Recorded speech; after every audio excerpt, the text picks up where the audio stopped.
Learning the Chinese sound system is easier than learning the English sound system.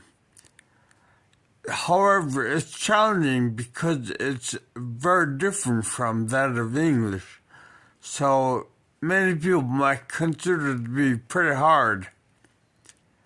I will give you 11 sounds.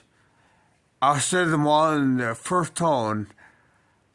And this can easily be found on YouTube. It's the bo po mo fo.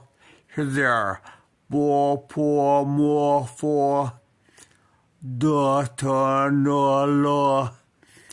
Ga ka ha. There are about 25 other ones. All of these plus the tones make up the sound of Mandarin.